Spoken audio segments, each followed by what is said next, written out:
Welcome to thiscornertv.com, brought to you by Tecate, Cerveza con Carácter.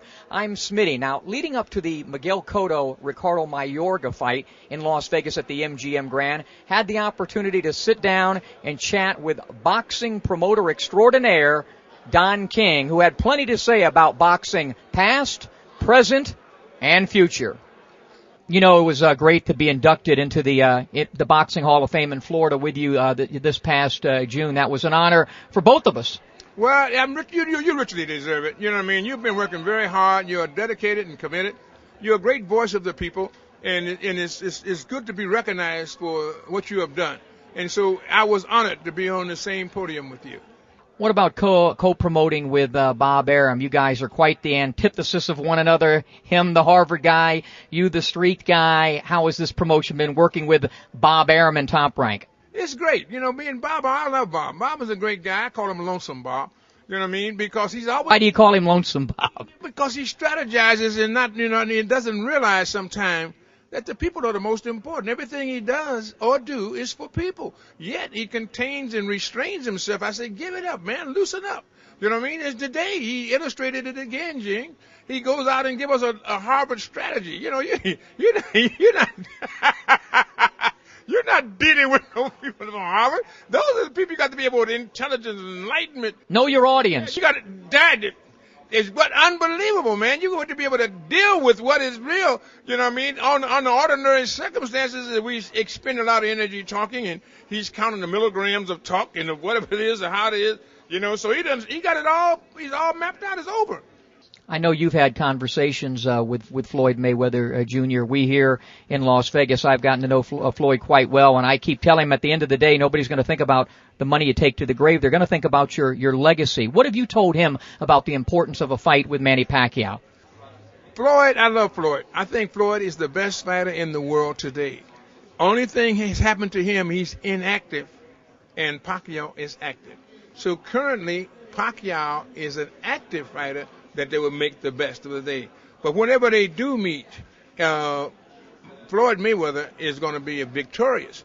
And it's a thing here that what he is doing is playing into Bob Arum in Pacquiao's hand, because Bob Arum can fight the retreads and the guys that Floyd has already beaten, because Floyd ain't there to stand up for himself. And whoever's advising him, they're not advising him properly, because you can do anything with public opinion. You can do nothing without it. He's got to be able to get back in there into the center of the ring and at least explain what he's doing and rally his people to come behind him and his fans, because he gives them nothing to fight for. He gives them nothing to fight with. You know what I mean? And so I tell him we got to talk. Now, we had last night. He's here. You know what I mean? So we're gonna try to meet and keep on talking. But, you know, all I want to do is to get back active again. And I like his ability to take the consequences of his actions. You know, he's the one that's to be the big loser, no one else. But the idea of it is he's not whining and crying. He's just steady, staying in still. But I think it could be handled a different way. Still, he could maintain his dignity, his pride, his stature, and his esteem. But he got to get with the people, give the people something to fight with for him. You know, yesterday was a big day. As we do this interview, it's March 9th. Yesterday was March 8th, 40-year anniversary of the greatest fight I ever saw. I was a little boy, but I happened to be with Muhammad Ali, going to 2 weeks before that fight at the Fifth Street Gym in Miami. The 40th anniversary of March 8th, 1971, their first battle, which has to bring back a lot of memories, because that's when you were starting to embark as a promoter in the fight game. Well, you know, Muhammad Ali, I coined the phrase, every head must bow, every knee must bend, every tongue must confess, thou art the greatest of all times, Muhammad Ali. He's a man that in the 4 years that he was absent from the ring, nobody knows how good he could be, because he was at the top of his game then. But he made a stand, and he stood with the stand. It was nonviolence, and he stood there to take the consequences of his actions. Just what we were speaking about earlier. You know what I mean? And the Supreme Court of the United States vindicated him and turned everything around, but in the process, he still lost 4 prime years of his career. After losing 4 years, he came out and did this phenomenal thing, beating Georgia, doing all the things that he did do. Ain't no telling how great we could have. I don't think we could find the words to describe or depict how really phenomenal he was, and yet he was a fighter of the people, a guy who was cognizant of all times of the people that he represented, black and white alike. And he's just a tremendous fighter, a tremendous boxer, a great human being, and a guy who cares about people. And that's why I love Muhammad Ali. What's right now, where do you see the state of boxing in the United States? It seems to be doing great abroad, but right here we have some difficulties. We have made some pretty big fights last year, and going into this year we got this big one with Cotto and Mayorga on Saturday night. But right now, the biggest problem in the sport, in your opinion? You don't have no heroes. You don't have no heroes, and you don't have the network television as you used to have with ABC, Wide World of Sports, and CBS Sports and NBC Sports that would be able to develop young fighters coming up that the fans around America could relate and identify with the hero of their community, and they see him on national TV and they would see him watching. Then you would get pay-per-view when they get to be well-known and exceptionally good. Now it's got to be pay-per-view. It's the only way you can see them. That's a reversal. The people are paying literally for people that they don't know. You know what I mean? So you got to be able to relate and identify. You got to quantify, and touch the pulse of the people. The people are the most important. The attraction brings them together. That's the catalyst. And so, but if you know this attraction, then you respond in kind. And so I think that we need heroes. That's all. Boxing is still the greatest. It's the only global sport we have other than soccer.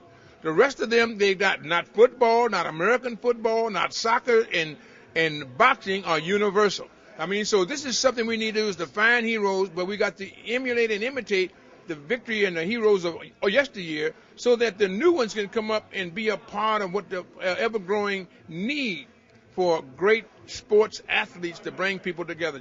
And what motivates Don King these days? The people. I am a citizen of the world. I love the people, every race, color, creed, and religion. And I understand that what is really, truly one of my crowning achievements is a recognition of my own inadequacy. I know that the sun does not rise and set in me. It's no I, and me. It is we in us. That's why they say we the people. In the most fundamental document of our times, the United States Constitution, we the people. And in that Constitution, the Declaration of Independence and the preamble, all of them carry the word liberty and freedom. Everybody crave for it. We're the only nation in the world where people try to break in rather than to break out. It's indicative of what it is. Even with our problems that we are beleaguered with, this is the greatest nation in the world. God bless America, and God bless the American people. Oh, I'm so happy to be on your program. Where else can an Irish-Lebanese broadcaster and a guy from Cleveland hang out at the MGM Grand? An African-American, lay it on me, baby. Black and white alike, working together and we can do it here in this great nation called America. One land, indivisible, with liberty and justice for all. Not so yet. The words are there. We got to live up to them. And people like this Irishman and this black, we're going to make it happen by working together, demonstrating, illustrating, and being with you, the people, and loving you and understanding you and making things better.